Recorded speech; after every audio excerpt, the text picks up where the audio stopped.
Hi there, my name's Ischa Ropert and welcome on board here at The Higher Life, where I unpack concepts considered esoteric, spiritual, new age and psychological, and help you extract the wisdom of these in a way that you can apply them very practically to live as an empowered human being.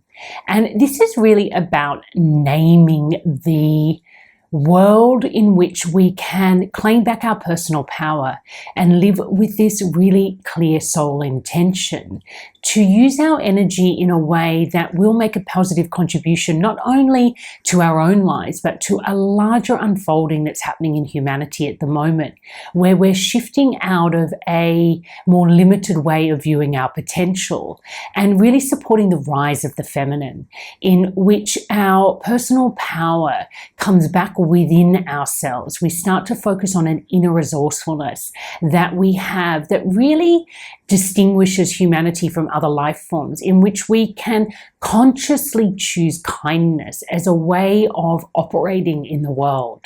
We're actually upgrading our operating model out of fear, doubt and distrust into a place of openness, tolerance, compassion, empathy, which really naturally perpetuates kindness. This is really what will ensure humanity can thrive. It's our capacity to be kind to ourselves, to be really thoughtful and attentive to the parts of ourselves that we perceive to be flawed, and then to actually engage and cultivate our inner natural capacity to thrive as a human being that knows how to appreciate themselves as a work of art. It's a really deeply personal process, and that's why personal transformation or focusing on personal power is really the gateway into any kind of collective revolution. And boy, do we need a collective revolution right now, because yes, the thunder is agreeing with me. I'm going to take that influence outside conditions, really speaking to us about how we need to really wake up. We need a jolt in our lives. But this sounds great, I guess, if you're someone like me and you want to know you have a thirst on how to use your personal power in a way that will create global peace and prosperity. But what really is the missing link is the how. How do we actually do this? I know that was a real curiosity that activated a seeking in me many, many, many years ago, when I was thinking, how do we actually learn to live in a deep state of acceptance with the conditions that we're born into without being either suppressed by them or developing an overreactivity to them? And it took me into all these different trajectories in which we can develop an inner capacity to meet our life with a higher state of consciousness. And I've been speaking to this throughout all of the episodes that I have uploaded here over the last, 6 years. And now I'm doing a deep dive into it at this podcast, The Pearl Effect, where I'm walking people through personal transformation and showing how it is the most effective way into global peace and prosperity. And today I want to talk about a very significant step or phase in this process. And it's when you start to own your karmic legacy. Now, we actually live our lives in what would be perceived as different levels of reality or different levels of experience. And when we speak about awareness of self, what we're really speaking to is an awareness of which reality your ego is operating out of. And in this context, your ego is simply this physical self that you were born into the world that has an identity.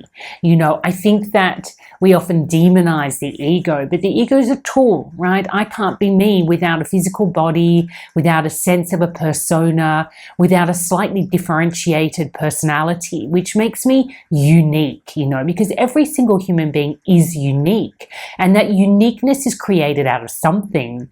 And that something is archetypal patterning. So we are a creative work of art. But what we're born into is a system, a human relationship system that has a karmic legacy. It has a cultural legacy, and it also has a familial legacy. So when you're walking the path of personal transformation, what we actually do is move out of what is called a superficial experience of being a self that has been culturally conditioned. That is, you've been given a name, you've been given a gender, you've been told who you are based on your ethnicity or your cultural background. Perhaps you've been conditioned to believe you have certain value through the way you look, or the gender that you are, or the position of child you are in the family that you were born into. So, there's all of this conditioning that happens already from the womb that is creating a sense of self that has been projected onto you, but you've also been born into it. It's not like your parents wake up and go, this is what we're going to do to our child. They're just recreating a pattern that was what they were raised in, but maybe slightly different because every era has new conditions which alter the way that generation evolves. So it's really fascinating stuff when we start to look at our human experience through relationship systems intelligence. But what we learn is that we're born into a relationship system that has its own code. And in order to belong to that code, we adapt into it and start to think, feel, and behave in accordance with the patterns of that conditioning. Or we may react against it and reject it and see ourselves as outsiders, not belonging to the cultural or tribe or religion or ethnicity or just cultural conditioned patterns that have us believing that there is a belonging and a not belonging. And we have this archetype of the rebel who sees her or himself outside the system. But you only need a system in order to reject the system. So in a way, you're still playing into this very limited version of self. So in order to establish freedom, a psychological, emotional, and spiritual freedom from this conditioning, you actually need to move out of that very superficial way of viewing yourself and start to see yourself as part of something larger, a larger unfolding. And the first step is to see your family legacy. I often take clients into an exploration of their childhood and start to ask them about, their parents' experiences and what do they know about their grandparents' experience and what do they know about the cultural legacy of their ancestors. Because you really start to see that there are certain patterns that have played over from one generation to next. And you inherit these patterns, whether they are serving your higher potential or they're keeping you in a perpetual state of reactivity and wounding. It is a pattern. And when you start to understand what these patterns are and give some space to them, you can see yourself as separate from them. And this is a healthy separation because patterns work through us. We're an energy being and the patterns want our energy and they want the energy to serve to keep their version of reality alive. That is the intelligence, the systemic intelligence. So me being part of a system that has me acting in a certain way, like a family, as long as I continue to play my part, that cultural patterning can continue to perpetuate itself, or that familiar or ancestral patterning.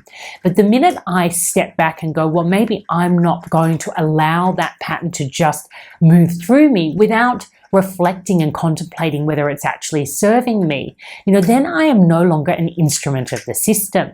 And I can actually fundamentally transform that system out of its wounding by addressing how that wounding plays out in me. And the perfect place to do this is in our most intimate relationships. And that is really what this karmic legacy is about.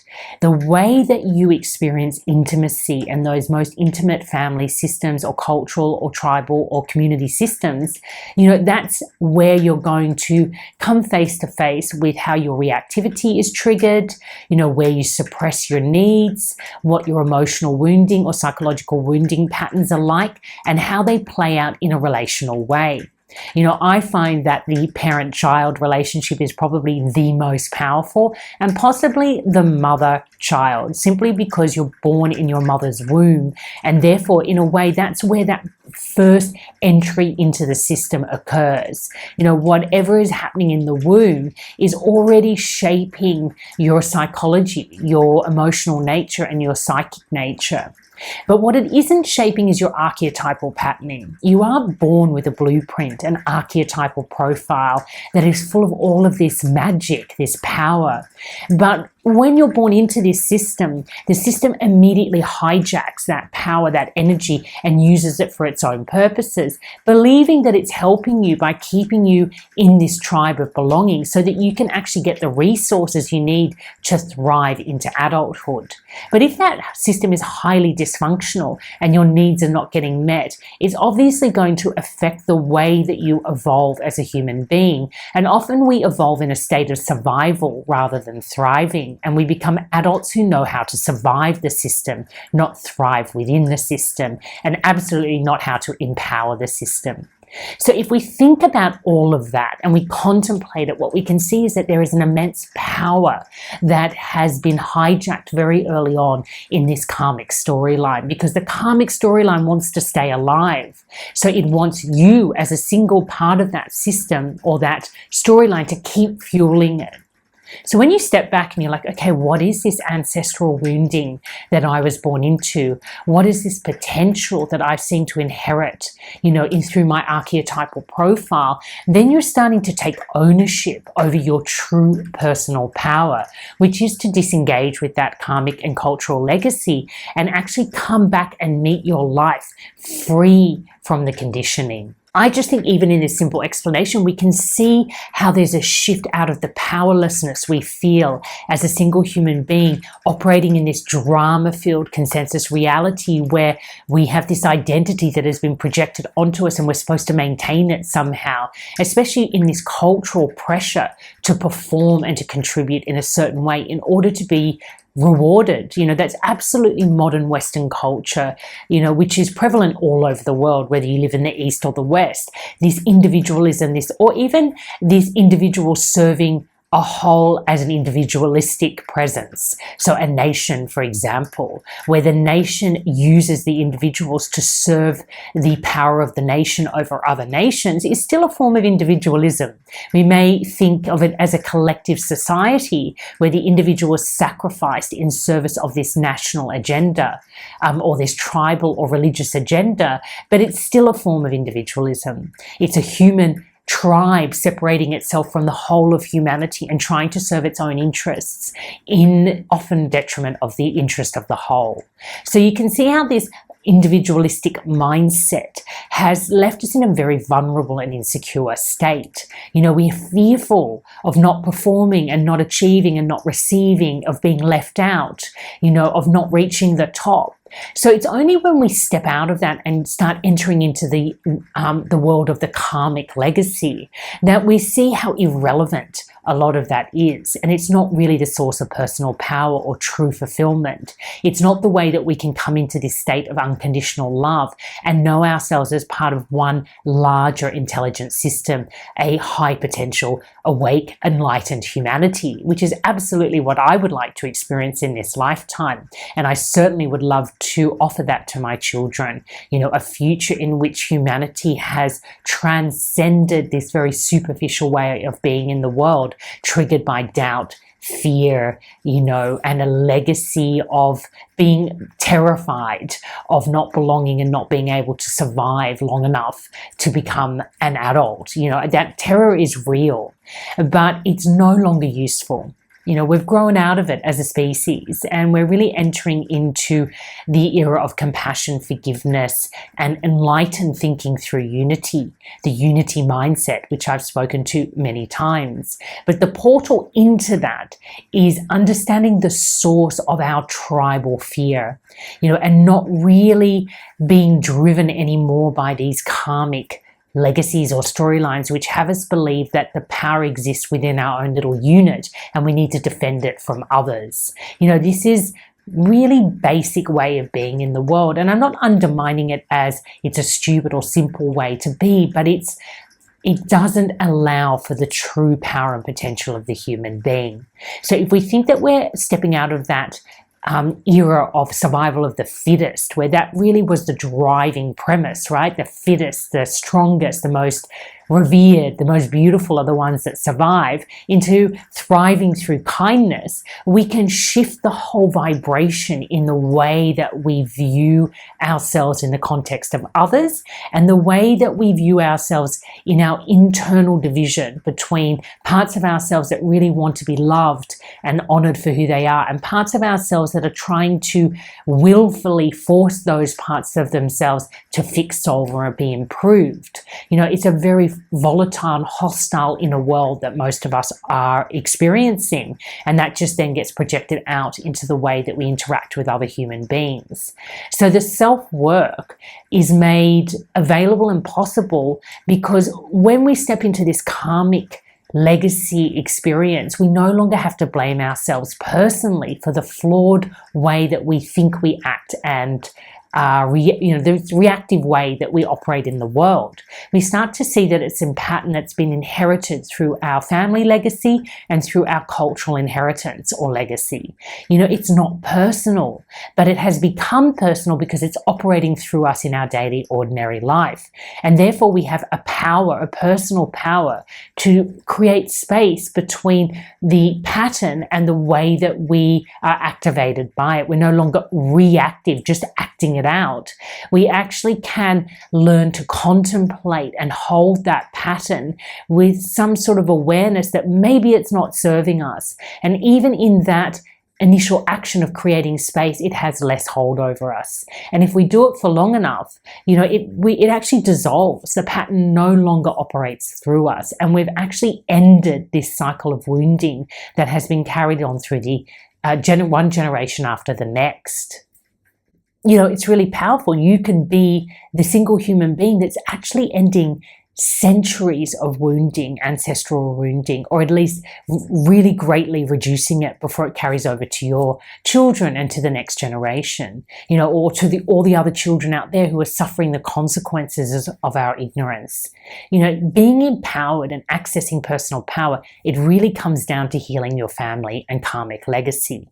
That's where the true essence of power lives. And it is your soul purpose, as in SOLE, the singular purpose of your life, is to really address this karmic legacy and how it lives out through you in your daily, ordinary life. Now, what's beautiful is it's effortless. Yes, it requires a shift in focus and it takes some work, but you don't need to change, fix, solve, improve, or better yourself or the world or the other people that you are intimately involved with. And that lifts a huge pressure off you. When you know that you're an agent of transformation through healing your karmic legacy by learning to love yourself free of bias, then you realize it's a very deeply personal experience that you're in, and any lifestyle that you happen to be operating through can help you achieve it. You don't need to change your lifestyle to feel better in your life. You can just use the exact conditions of your life and the relationships that you are currently engaged with to be a portal into your own reactivity and empowerment. Now, if you're not sure how to do this, absolutely head over to Higher Life Academy, where I actually walk you through a 3-step process to claim back your personal power, live your soul purpose, and contribute, from this place of optimal well-being, to what I see as your creative fulfillment. You actually creatively participate in this unfolding that's already happening, where humanity is stepping into a higher state of potential by cultivating an inner resourcefulness to live through kindness. Wow, what an adventure. It's beautiful, it's accessible, it's available to you, and it doesn't matter what tribe you belong to or what set of conditions you were born into. You have equal access to healing yourself through your family legacy. So again, head over to Higher Life Academy or, visit me at The Pearl Effect. It's a new podcast where I'm really walking you through how personal transformation is the portal into global peace and prosperity. It's a really deep look at the way transformation creates this pearl effect in our lives, generating a pearl of truth, clarity, and wisdom. So until next time, I really hope this was insightful, that you'll go out tomorrow or today and really view your life differently. Understand that this karmic legacy is going to offer you huge spurt of personal power if you actually own it and start to focus on it as a soul purpose, healing through karmic legacy. So until next time, take care and love life.